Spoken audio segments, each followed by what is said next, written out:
Today, Brian Elsesser joins me to talk leadership, sales, and staying sane while driving results.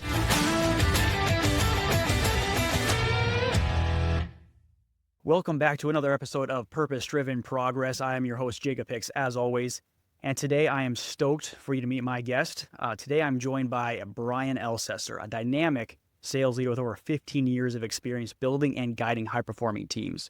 From scaling the New York market with the Yellow Pages to driving innovation in tech, Brian has consistently delivered results while leading with purpose. He's currently helping influence a company that is scaling over $15 million in revenue. His approach to leadership blends a focus on sustainability, team empowerment, and delivering measurable impact. Can't wait for you guys to hear the insights that this man has. Brian, welcome to the show.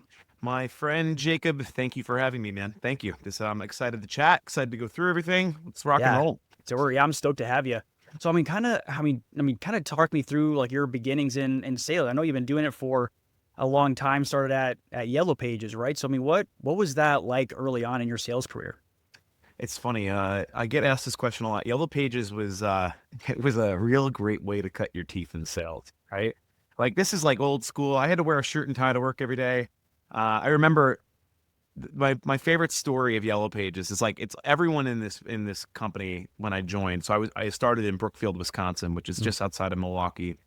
I was responsible for the greater Milwaukee market. I had several we called it working the book because there were several Yellow Pages books that we were physically working. I had several books that I was working there. So not just the greater Milwaukee, but also down in Racine, Kenosha, Lake Geneva, which are like cool. If you know nothing about Wisconsin, Lake Geneva is like this really amazing vacation spot. So there's a lot going on in this area. Anyway, but spent a lot of time there, and everyone there at this company had been 20 years into their career. You know, they're Lifers. Really seasoned. They've all been at Yellow Pages for 20 years or more.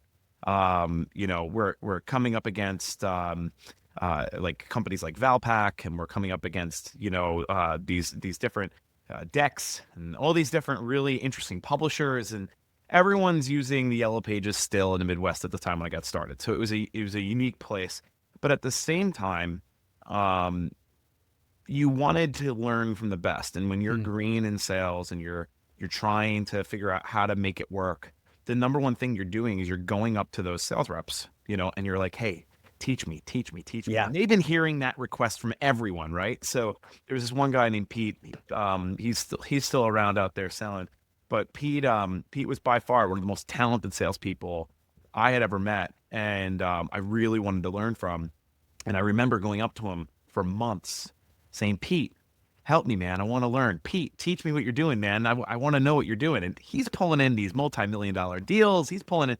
I'm sitting there like, how is he doing this? You know? And I finally, one day he looked at me and he's like, all right, you want me to help you? It's like, please help me. I had made a big deal. I had just closed the first, like, I think it was $5K a month deal. It was like a big deal for Yellow Pages. And so, you know, a lot of like internal publicity. And so I'm like, help me, man. I want to learn how you're doing this, you know? And he's like, all right, come see me tomorrow and I'll give you your first piece of advice. So I was all pumped up, right? Came in the next day. It's like, all right, Pete, I'm here. Like, I'm ready for my first piece of advice. Teach me. And he goes, all right, your shoes. You need to shine your shoes. And I'm like, okay. Yeah. Like, All right, I guess. that was the secret all this time. I just didn't have shine shoes. And but like what his real lesson was like, you always want to dress one level above your client, right? Yeah. You always want to be one level of professional above your client. And he always had these little tips and tricks.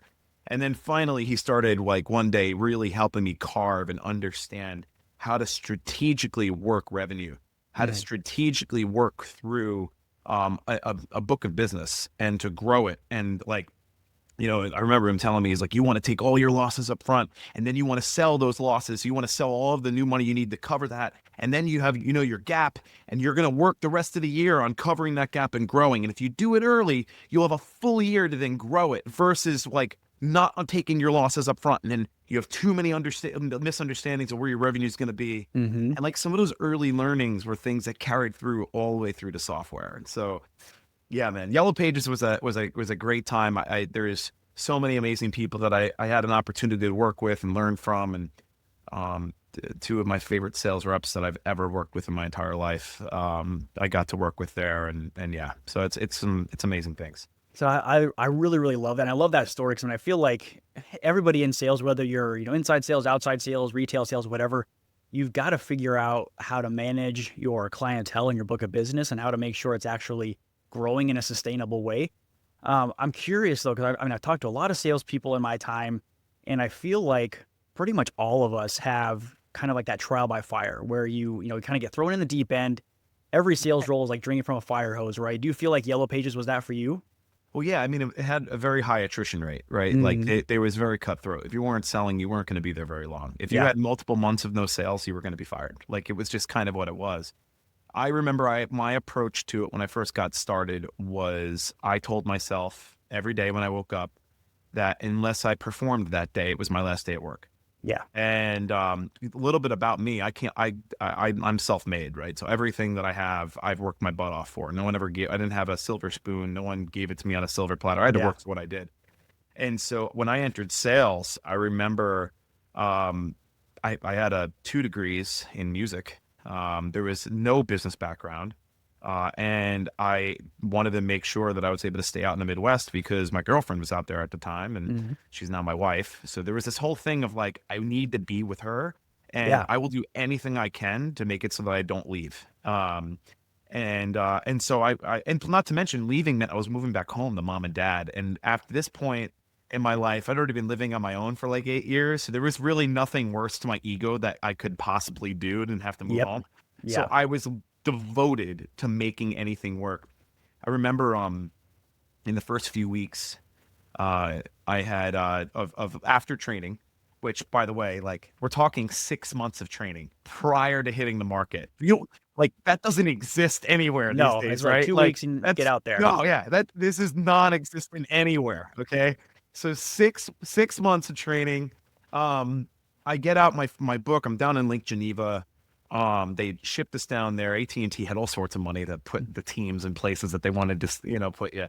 So I was down in Lake Geneva. I was at a really cool hotel. And I had to go up and down. Lake Geneva is about an hour and a half from Milwaukee. Anyway, so I'm there for like maybe a week and a half into working my first book, and that Friday, I finally saw that I was going to close my first few deals, and sure Yeah. enough, 2 days later, Friday came, and I wound up closing 3 deals that day. And I call my boss, who, by the way, is probably one of the best managers I've ever worked with. His name's Mm. Nick Graham. He's out in the Midwest. But by far, I call this guy. I go, Nick. He goes, yeah, what's up, man? I'm like, I closed 3 deals today, man. And deadpan, not one, like there was no celebration in his voice. Deadpan goes, great, you're good at your job. And I was like, Yeah, you did what was expected of you. Good job. Way to go. I guess I should tone down the enthusiasm is what you're saying. Got it. All right. So like I was learning like all these like robust lessons early, right? Like sell like you've sold before, like different things, like right out the gate.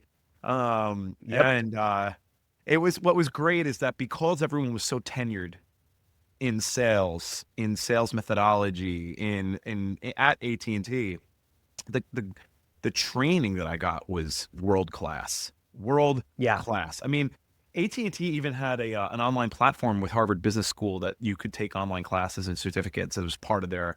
You work with AT&T, Wow. we're partnered. You can take it. Like they had all this amazing training, and it was all available to the employees. They had continuation trainers. You could take a trainer with you into the field. They'd help you run the call. You could take your managers with you. They had internet sales managers because selling Google was a new thing.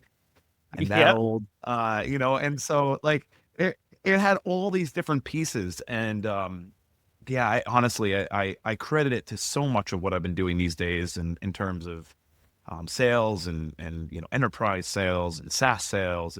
It all comes from really understanding those early days of how to actually hold a business conversation when the business really depends upon what you're doing in your service. Yeah, 100%. Well, I'm a big believer that obviously industry to industry, things can be vastly different in terms of the tools they give you, the Yep. product knowledge, all of that. But I do think that there are, like follow up, like there's some real fundamentals to sales that are, I think, universally true across industries and sales experience. One thing I really want to ask you. I used to have a rule. Sorry to interrupt you, Jay. Yeah, I you're used good. to have a rule. So I wound up leading one of the teams in New York City for Yellow Pages. So after I was a rep there for a while, I was with the Yellow Pages for 5 years. And I wound up leading their New York City market. I had 30 people on my team. And I had this rule. I was the youngest leader in the company. One of them. I was only one of two youngest leaders in the entire company. 5,000 sales reps, and I'm one of the youngest leaders. Yep, And big deal. but my rule with the team was there's no prejudging. Okay, like I don't care. And I got this from Nick Graham. So Nick shared this. He's like one of his earliest rules, like no prejudging. His other great rule was think like a rookie. I still use that rule. I love that rule. So like everyone wants to buy from you today, right? Like Yeah, what a just be great hungry. mentality. You know, you get so jaded Yeah. in your field, and all of a sudden you wake up, you're like, everyone wants to buy from me today. It's fine. So I had this rule, no prejudging. So David Padron, one of my favorite reps, this guy, he was, I used to call him Joey Box of Donuts because he's from Brooklyn, and he had talk like he was from Brooklyn. And he was the most Brooklyn guy I'd ever met in my life at this point. Couldn't spend 5 minutes with him without laughing my butt off every time I was with him. Anyway, we're out in the middle of Queens, and I had this rule that you go 10 left and 10 right. So after we finish a meeting, you go 10 businesses left, 10 businesses right, and door knock. Introduce yourself. Love it. Yeah. So 10 to the right was a bodega in the middle of Queens. So Okay. it's a convenience store. Okay. If you don't know a bodega, they're not going to buy Yellow Pages advertising. Hey, there's nothing in there. Like, sure, the Yellow Pages list the bodegas and the delis, but they don't buy Yellow Pages advertising, right? So he's like, we got to go into here. I went, David, it's a bodega. Like, we're not going into the bodega. He goes, it's your rule, no prejudging. And I'm like, okay, you're right. Let's go inside, you know? So we go into this bodega, and he says to the guy, I walk over. I'm like, I'm just going to let David do his thing. I'm walking over and get myself a cup of coffee. Grab a candy So bar. I start making myself a coffee, right? I'm like, whatever.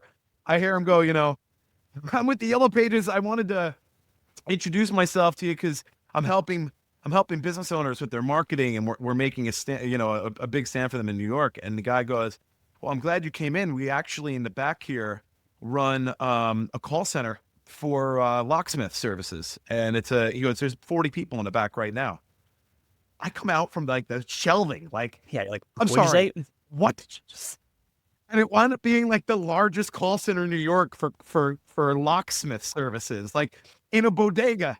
Like there was nothing to say that was that whole back room was a call center. So, you know, there's just the stories, man. I have great stories from Yellow Pages days. There's so many amazing stories. So I love that rule on no prejudging. Like the way, I mean, I learned that early on when I was selling too. I was selling suits for a long time.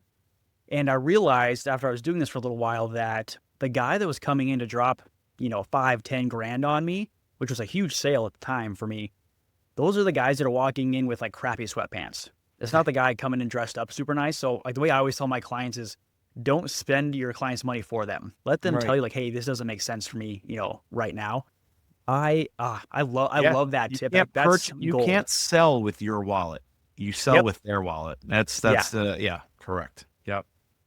So I feel like I've got a question for you as a salesperson, and I feel like you're kind of in a unique position to answer it. Sure. I've born and raised in Iowa, so I've always been a Midwest kid, you know, small town Iowa, all that stuff. Yeah. I've only sold in the Midwest, and you've sold in, you know, the Midwest and in New York. So like, what are some like the really big differences or how you approach things when it comes to how you're selling? Because this will be the first podcast I'm on where this is Brian's story hour. That's what this is. There is a real thing called Midwest Nice. Okay. Yeah. And I had this, so he was a security guy. So he did safes, and he did, not only safe sales, but he did like home security. He had like this whole 2-branch arm. So he had like this hardware component as well as like software. And anyway, he owned a pretty big, company because he was doing a lot of business everywhere. I remember cold calling him, and I had wrote my cold calling script at Yellow Pages. I had like my own thing, and I was loud as heck on the phone. Right. And it drove the veterans nuts because I had my headset on, and I would keep it open, right? So you have a headset on the old phones on your desk, and you could open the phone line and then just keep dialing and then hang up and then dial again, hang up, dial again. I had a system, right? And I'd get someone on the phone and be like, hey, thanks for calling. My name's Brian. I'm introducing myself to the market. I had this thing down, right? And I had so much energy behind it. So I'd hang up after booking an appointment. The veterans would be like, Brian, can you shut up? Like I was so loud. Anyway, I would book this appointment with, I forget his name now. I'll call him Mike. I don't care. But I booked this appointment with Mike, security guy, up Oconomowoc, Wisconsin. So a little town in the middle of nowhere. So come meet me up in Oconomowoc. I'm going to be up there tomorrow. We'll meet at Starbucks. We can sit down. We can talk through your marketing plan. I'm like, let's go. So I always operated too on this 4-time. I had all sorts of rules, right? But like rules became process became success. Yep. So Yeah. my rule was I had 4 times I took meetings throughout the day. Okay. I'd get in every day at 6 a.m. I was there 2 hours before everyone. I did all of my prep work, all of my documentation work for the day, and all the research I needed for the day for the 2 hours before I got there. At 8 a.m., I was either in the car or I was dialing. That was it. Like that's how I operated. And I had my 9/11, 1 and 3. Those were the times I'd take calls. So it was great too, because when I'm cold calling, they're like, hey, yeah, sure, I'll take the meeting. When do you want to meet? And I'd say, well, you a morning person, afternoon person? They'd be like, well, I'm in the afternoon. I'm like, I could do 1 or I can do 3. And I always had my times, right? But I always sounded busy because I knew my 4 times.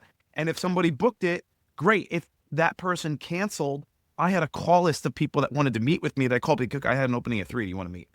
Yeah. So I always had myself booked. So it was one of the keys to success. Anyway, so I meet this guy up in Oconomowoc at Starbucks, and we sat down for 2 hours. And we're going through a robust plan. And I'm like, this is great. This is going to be a great deal. My manager calls me. He's like, where are you? I'm like, the deal's happening. I've moved my 3 o'clock to tomorrow. Like, this is going to go down. It's going to be like a great deal. He's like, okay. So we get to the end of the meeting. I'm like, all right, man. So you ready to move forward? And he says to me, he goes, move forward. No. I'm not ready to, we're not going to do business right now. Maybe in a year. What? Well, you just spent 2 hours with me. What are you talking about? And that, my friends, is Midwest nice. They will sit with you for hours and have no intention to do any sort of business with you, but they're the nicest people in the world, right?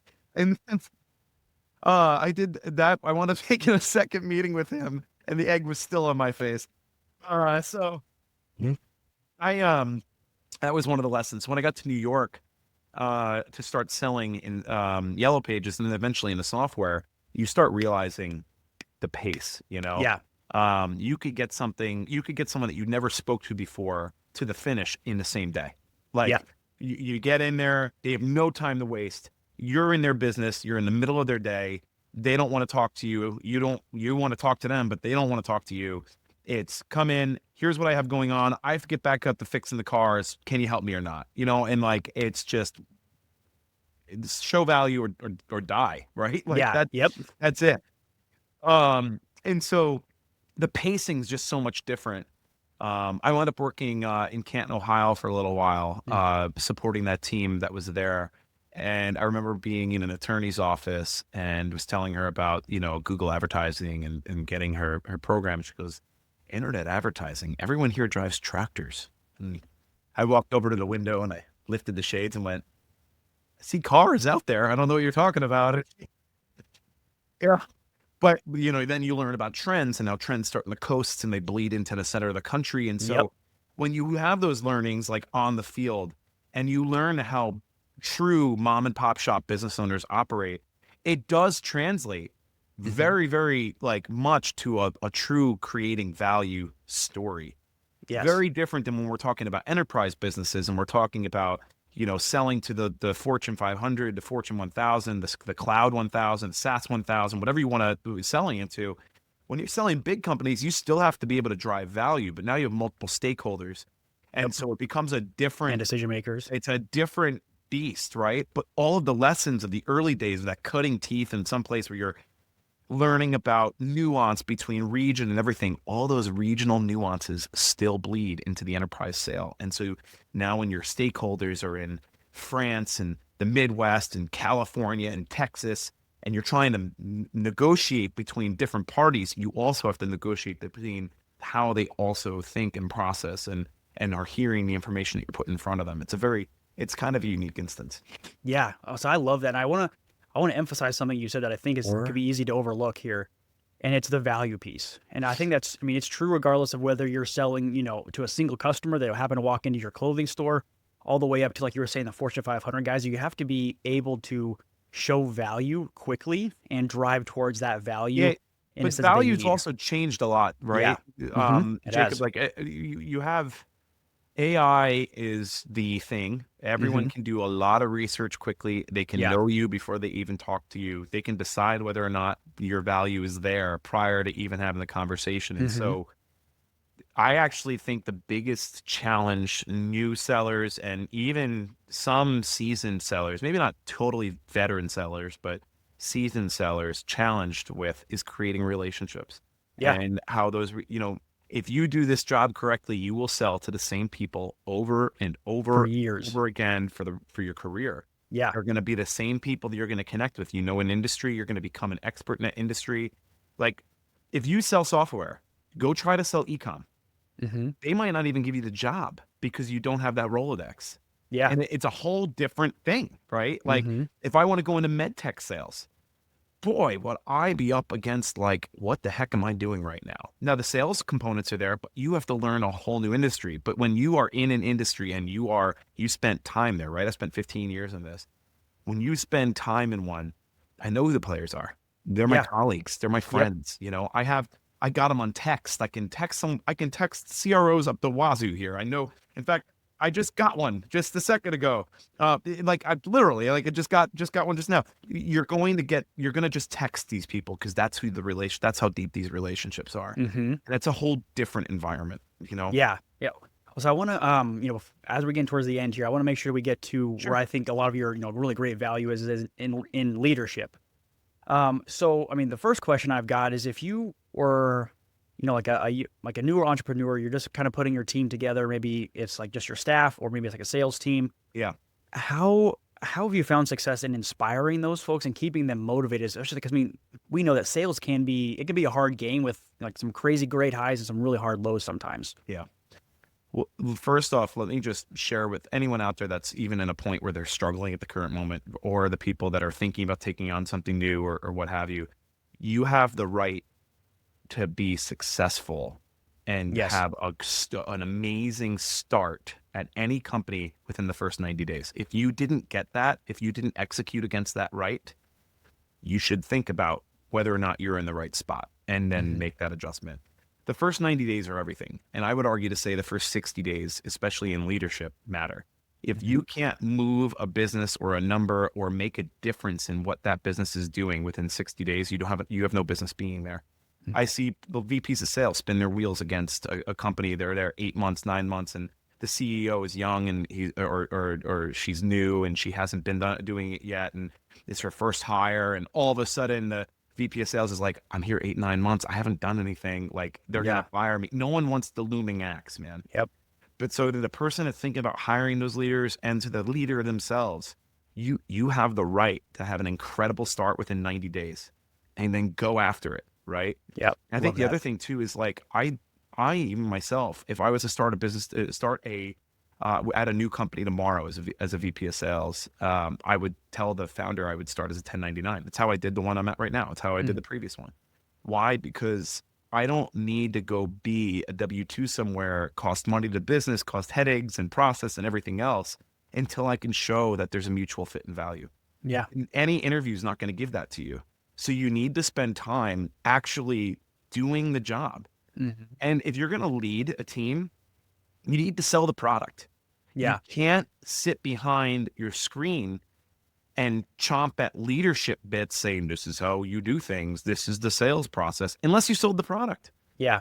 I'll go a step further and tell a CRO or even a CEO, if they haven't sold their own product in a while, get out behind your desk and what you're doing and go sell for a little while. The CEO, the CRO of Drift way back when, I used to have a lot of respect for, because he'd occasionally drop what he was doing to go cold call for a little while and then join his team to learn what was happening in the market and then re-engage in the executive leadership role.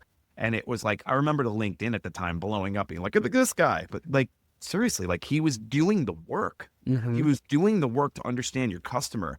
And if you're going to be a leader, you cannot be disconnected from your customer. You cannot be disconnected from what your market is giving your team. Yeah. Otherwise, you're going to create really improper expectations. And you're also going to create really improper, like everything from comp plans to conversations internally. Everything's going to feel off. You need to be with your customers, and that'll help drive everything that you're doing.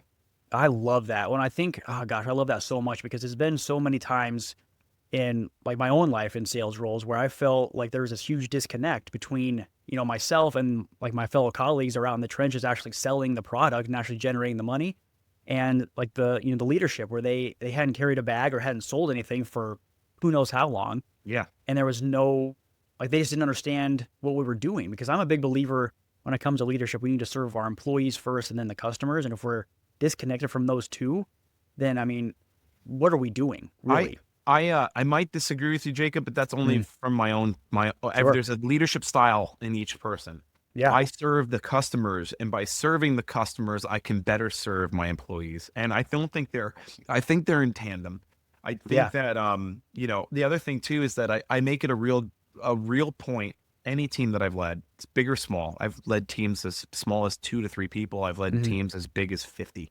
And I've had just as much success in both. And so what I'll tell you is that you want to create a relationship with your individual team. I used to really believe in the fine line of leadership and like not crossing boundaries, and I don't believe in that anymore. I think that if you're fully aligned with with the people on your team, and you're aligned to their career, and you're aligned to their aspirations, and you care about them, you care about their families, you care about who's on, like what's important to them.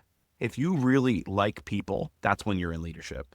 Because if you care about them and you care about everything that's going on in their life authentically, then you're going to have amazing outcomes, because you're going to help them understand your customer. So if my process used to be learn to sell, learn your customers, get to know them, learn your team, build the team, scale the team, match the two together, right? Yeah. And then, when I would meet with them and I'd get for instance, a pipeline review, and they tell me about X company, well, I'd say, oh, X company, how are they doing? Because like, I know that they were doing this at this point, this leader was thinking about this at this point, how did it go? And they were like, oh, I didn't even have that context. And you have these relationships, you're mixing the relationship that you have with your team member plus the relationship you have with your customer. It's this beautiful matchup that can happen. Yeah. Oh gosh, I love that. I need anybody listening to this should go back a couple of minutes and listen to that answer again, because I mean, it's magic, honestly. I'm really curious about your answer to the next question here, because I mean, in leadership, you have to make some tough decisions sometimes, right? That's kind of goes with the territory. Sure. So how do you approach balancing the short-term results with like the long-term sustainability? Well, first off, short-term results, is it a skill or will thing, or is it more, and maybe the third one there is it market driven, right? If your market's not producing, for instance, if you have a sales rep and they are doing everything they can to go outbound and build for you, right? Yeah. What's the cost to replace that person? Is the person that you're going to replace them with going to be able to outperform what this person's doing? Are you doing everything you can for this person to be successful, right? These are some of the questions that really come into that conversation. At the end of the day, it's hard to build I'm going to say something really, really, really, there'll be a lot of challenge to it. But here's how I think of the workforce, right, of sellers. There's 10% of sellers that don't belong in sales. They belong doing something else. Yeah. There's 80% of sellers that like good is good enough. That's okay, right? Like good is good enough. They're gonna get close to their number, hit it sometimes, fine. Then you have 9% of sellers that live above the fold. They are hitting that goal every single time. They can't live without hitting goal. But they hit goal, right? And when they hit goal, they feel good. And they've done it. They're going to do it again next quarter. They might sandbag some deals because they're going to wait. Yeah. Yep. And then you got the 1%ers, and the 1%ers are the ones that are just like, you don't understand how they do it, but They not do only it. do they always hit goal, but they don't know when to stop. Yeah. Okay. That's your makeup of your hiring market. And your job as a leader is to try to make the 9%, the 1%ers, which is like the hardest thing in the world, but you'll spend the majority of your time making your 80%ers, your 9%ers. And that is where you spend a ton of time.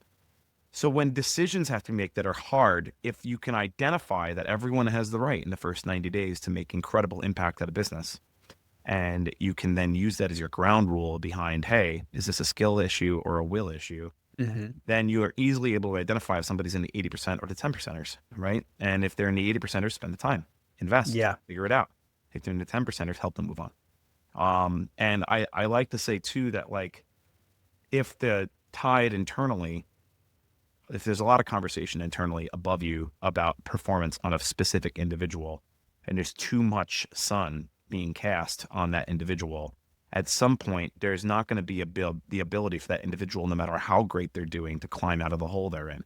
And you got to be willing to help them move on in order to help their career.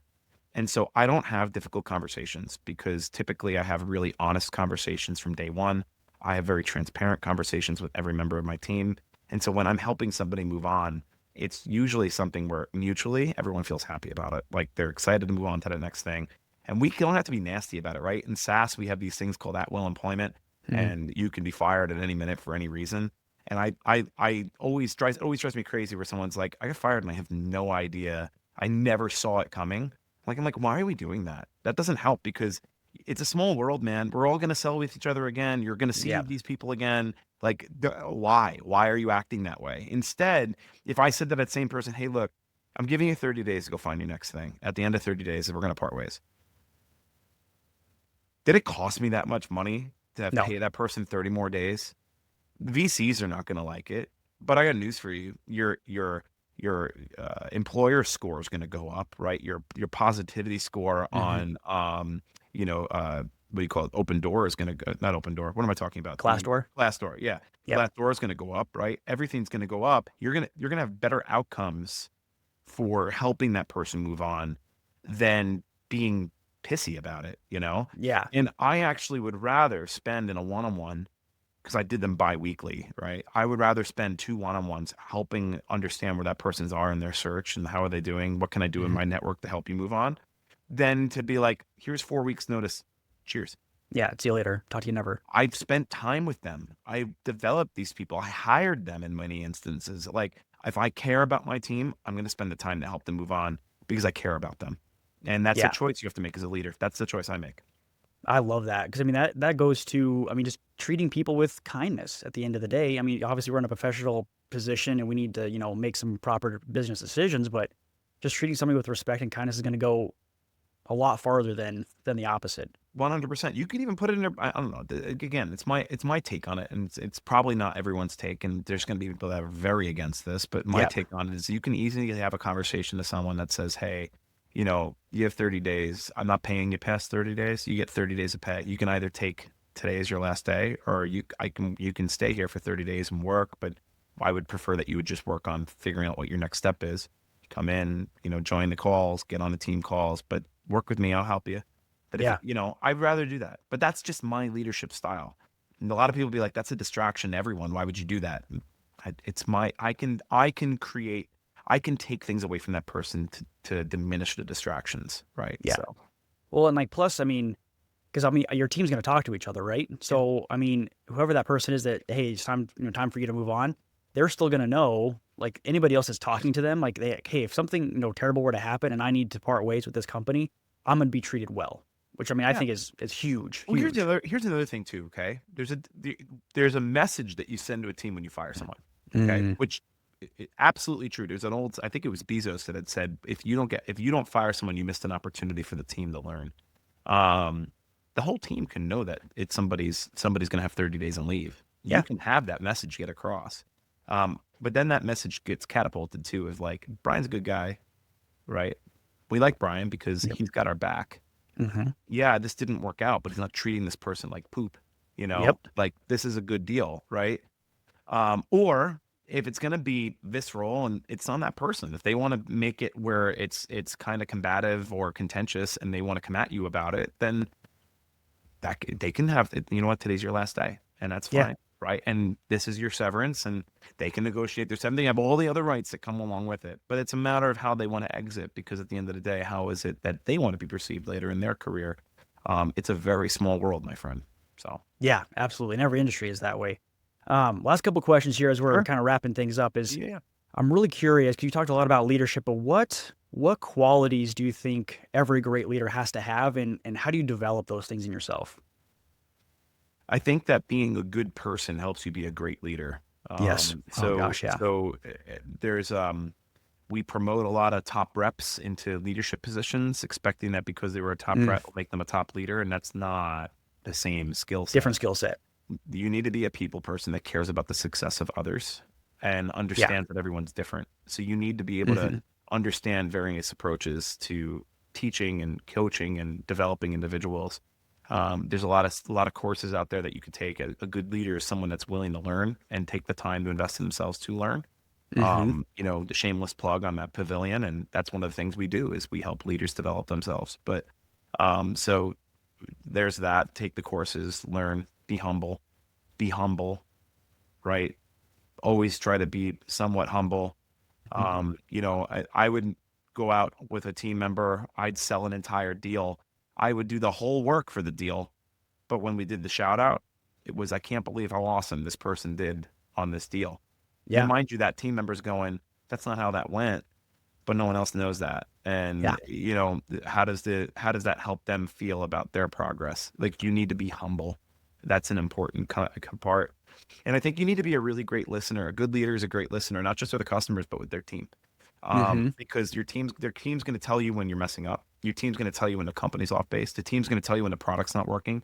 The team's going to tell you when customers don't want to buy for a specific reason. You need to be willing to listen and understand how to either help them overcome those objections and those challenges, or help the business understand how to overcome those challenges. I used to talk about how being a leader, especially in the front line or that director position, you're the great translator, because you're translating the words of your team and the feedback you're getting, as well as what you're getting from the top down, and you're the great translator between both worlds.